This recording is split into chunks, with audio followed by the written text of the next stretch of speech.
Hi friends, welcome to SMA. இந்த வீடியோவில் HCF and LCM பற்றி பார்க்கலாம். ஆல்ரெடி எல்லாருக்கும் HCF அண்ட் LCM பற்றி சின்ன ஐடியாஸ் இருந்தாலும் பேசிக்ஸ் நான் ரொம்ப டீட்டெயிலாக எக்ஸ்பிளைன் பண்ணியிருக்கேன். HCF அப்படின்னா ஹையஸ்ட் காமன் ஃபேக்டர். இதில் ஃபேக்டர் அப்படின்னா என்ன அப்படின்னு நமக்கு தெரிஞ்சிருக்கணும். அதே போல் LCM அப்படின்னா லீஸ்ட் காமன் மல்டிபிள். இதுலேயும் மல்டிபிள் அப்படின்னா என்ன அப்படின்னு தெரிஞ்சிருக்கணும். அதை தான் நம்ம ஃபஸ்ட்டு பார்க்க போகிறோம்.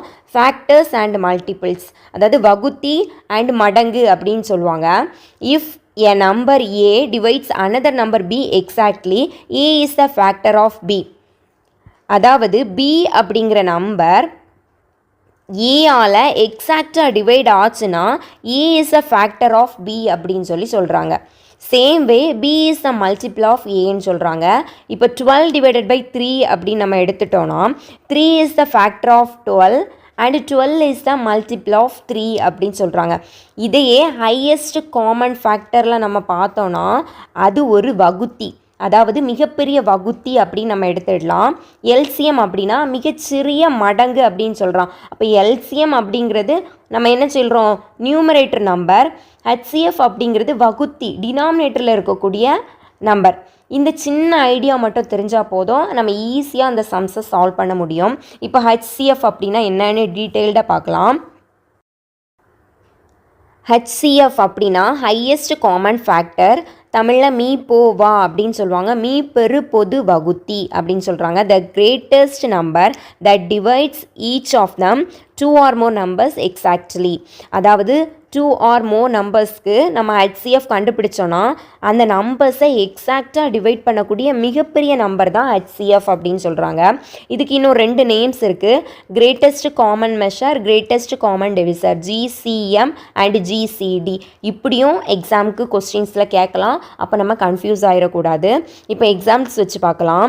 ஃபார் எக்ஸாம்பிள் 24, 36, 40யோட HCF என்ன அப்படின்னு பார்க்கலாம். இப்போ இதை நம்ம எக்ஸாக்டாக 2ஆல் டிவைட் பண்ணலாம். ஸோ 2 கொண்டு டிவைட் பண்ணலாம். 121820. திரும்பவும் 2ஆல் டிவைட் பண்ண முடியும். ஸோ 2 கொண்டு டிவைட் பண்ணிங்கன்னா 6, 9, 10. நெக்ஸ்ட் டைம் நம்ம 2ஆல் டிவைட் பண்ணோன்னா 9ஐ 2ஆல் எக்ஸாக்டாக டிவைட் பண்ண முடியாது. ஸோ நெக்ஸ்ட்டு 3 ட்ரை பண்ணி பார்க்கலாம். 3 ட்ரை பண்ணிங்கன்னா 10ஐ 3ஆல் எக்ஸாக்டாக டிவைட் பண்ண முடியாது. ஸோ இந்த ப்ராசஸை அப்படியே ஸ்டாப் பண்ணிடலாம்.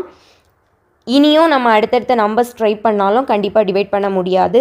So HCF that is equal to 2 into 2 that is equal to 4.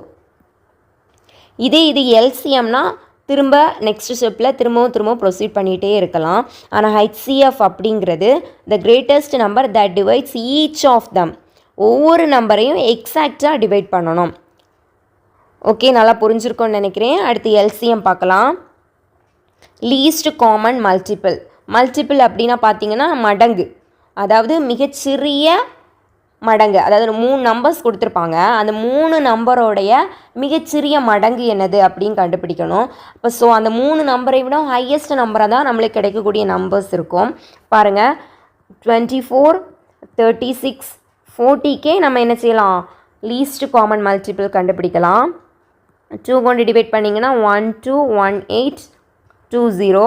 திரும்பவும் 2, 6, 9, 10.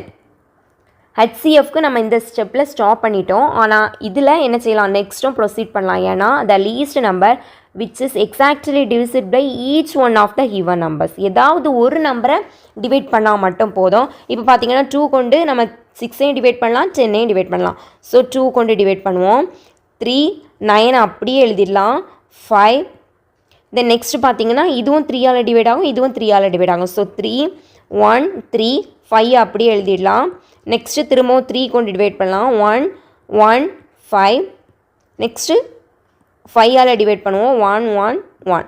லாஸ்ட் ஸ்டெப்பில் இப்படி 1 வரது வர நம்ம என்ன செய்யலாம், சம்மை ப்ரொசீட் பண்ணலாம். இப்போ இந்த சம்மோட LCM அப்படின்னா என்னன்னு பார்த்தீங்கன்னா 2 into 2 into 2 into 3 into 3 into 5. That is equal to 2 2s are 4, 4 2s are 8, 8 3s are 24, 24 into 3 72 into 5. That is equal to 360.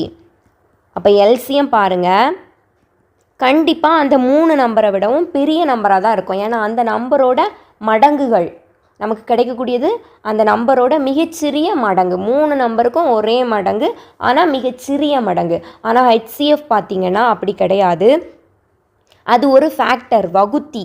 3 நம்பரையும் வகுக்கக்கூடிய மிகப்பெரிய எண் அப்படின்னு சொல்லலாம். அப்போ அது கண்டிப்பாக அந்த 3 நம்பர்ஸை விட ஸ்மால் நம்பர்ஸாக தான் இருக்கும். இதெல்லாம் வந்து சம்மை புரிஞ்சுக்கிறதுக்கான ட்ரிக்குன்னே சொல்லலாம். நெக்ஸ்ட்டு நம்ம இம்பார்ட்டன்ட் ஃபேக்ட்ஸ் கொஞ்சம் பார்க்கலாம். பாருங்கள், first fact, the product of 2 numbers that is equal to HCF into LCMனு கொடுத்துருக்காங்க.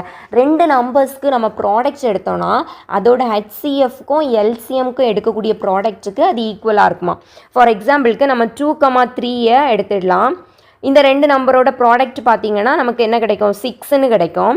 That is equal to HCF into LCMனு கொடுத்துருக்காங்க. அப்போ இந்த 2 நம்பருக்கும் HCF எடுக்கலாம். 2,3க்கு HCF எடுத்திங்கன்னா 1 தான். ஏன்னா இந்த 2 நம்பரும் 1ஆல் மட்டும்தான் டிவைட் ஆகும். ஏன்னா இது வந்து coprime numbers. So HCF 1 into LCM பார்த்திங்கன்னா 2,3 2 கொண்டு டிவைட் பண்ணலாம் 1,3. அடுத்து 3 கொண்டு டிவைட் பண்ணும்போது 1,1. So LCM 2 into 3 6, that is equal to 6. So product of 2 numbers that is equal to LCM into HCF. Okay, next fact பார்க்கலாம். HCF of co-primes is 1. இப்போ தான் நம்ம பார்த்தோம் இந்த 2 நம்பரும் co-prime numbers, அதோட HCF 1 தான். இது சம்மாட்டே நமக்கு RRB எக்ஸாம்ஸுக்கு கேட்டிருக்காங்க. ஸோ ரொம்ப ரொம்ப important. HCF of co-prime number is 1. Next HCF of fractions. Fractions அப்படின்னா பின்னம் அப்படின்னு சொல்லுவாங்க. அதுக்கு நியூமரேட்டர் இருக்கும், டினாமினேட்டர் இருக்கும். நியூமரேட்டர் பகுதி, தொகுதி ரெண்டுமே இருக்கும். HCF கேட்டிருந்தாங்கன்னா நியூமரேட்டருக்கும் HCF எடுக்கணும், டினாமினேட்டருக்கு LCM மட்டும் எடுத்தால் போதும். LCM of fractions கேட்டாங்கன்னா LCM of numerators divided by HCF of denominators. So HCF means நியூமரேட்டரில் HCF எடுக்கணும், LCM மீன்ஸ் நியூமரேட்டரில் LCM எடுக்கணும், டினாமினேட்டரில் அதுக்கு அப்படியே ஆப்போசிட்டாக பண்ணால் போதும். நெக்ஸ்ட் இன்னொரு ஃபேக்ட் இருக்குது, டெசிமல்ஸுக்கு எப்படி HCF அண்ட் LCM எடுக்கலாம் அப்படின்னு ஒரு எக்ஸாம்பிள் வச்சு எக்ஸ்பிளைன் பண்ணுறேன். HCF of 1.75 5.67. இப்போ ஃபஸ்ட்டு நம்பர் பார்த்தீங்கன்னா பாயிண்ட்டுக்கு அப்புறம் 2 டிஜிட்ஸ் இருக்குது. நெக்ஸ்ட்டு ஒரே ஒரு டிஜிட் தான் இருக்குது. அடுத்துள்ளதுக்கு டிஜிட்ஸ் எதுவுமே இல்லை. ஸோ ஈக்குவல் டிஜிட்ஸ் ஆட்டு நம்ம மாற்றணும். அதுக்கு என்ன பண்ணலான்னா எக்ஸ்ட்ராவாக 0 ஆட் பண்ணிடலாம். 1.75, 5.6 ஒரு 0 ஆட் பண்ணிடலாம். அடுத்து 7 பக்கத்தில் பாயிண்ட் வச்சு 2 0 ஆட் பண்ணிடலாம். இனி பாயிண்ட்ஸ் எல்லாம் ரிமூவ் பண்ணிடலாம். அப்போ 175, 560, 700. இதுக்கு அப்படியே என்ன செஞ்சிடலாம், HCF எடுத்துடலாம். இப்போ 5 கொண்டு டிவைட் பண்ணுங்கள். 3, 5, 1, 1, 2. நெக்ஸ்ட்டு 1, 4, 0. நெக்ஸ்ட்டு பார்த்தீங்கன்னா 5க்கு கேன்சல் பண்ண முடியாது, 2 டிவைட் பண்ண முடியாது. ஸோ இனி 7 ட்ரை பண்ணி பார்க்கலாம். 7 5s are 35, 6, 2, 0. நெக்ஸ்ட் பார்த்தீங்கன்னா 5க்கு கேன்சல் ஆகும், ஆனால் 16 வந்து என்ன ஆகாது, டிவைட் ஆகாது. அதனால் HCF அப்படிங்கிறதுனால இந்த ஸ்டெப்போடே ஸ்டாப் பண்ணிடலாம். So HCF that is equal to 5 into 7 that is equal to 35. டெசிமல்ஸுக்கு இதே மாதிரி நம்ம HCF ஃபைண்ட் அவுட் பண்ணிவிட்டு 2 டிஜிட்ஸ் இருந்ததுனால நம்ம HCF that is equal to 0.35 அப்படின்னு என்ன செஞ்சிடணும், ஆன்சர் எழுதிடணும். பாயிண்ட் இருக்கக்கூடிய டிஜிட்ஸை ஈக்குவல் பண்ணிவிட்டு HCF எடுத்துகிட்டு திரும்பவும் அந்த பாயிண்ட்டை என்ன செய்கிறோம், போட்டுறோம். இதுதான் ஆன்சர். ஸோ ரொம்பவே ஈஸியாக இருக்கும் HCF அண்ட் LCM. கண்டிப்பாக எக்ஸாம்ஸுக்கு 2 or 3 கொஸ்டின்ஸ் கேட்குறதுக்கு சான்சஸ் அதிகமாக இருக்குது. நெக்ஸ்ட் வீடியோவில் இது ரிலேட்டடாக வரக்கூடிய எக்ஸாம்பிள் சம்ஸ் எல்லாத்தையுமே நம்ம சால்வ் பண்ணலாம். ஏதாவது டவுட் இருந்ததுன்னா கமெண்ட் பண்ணுங்கள். தேங்க்யூ.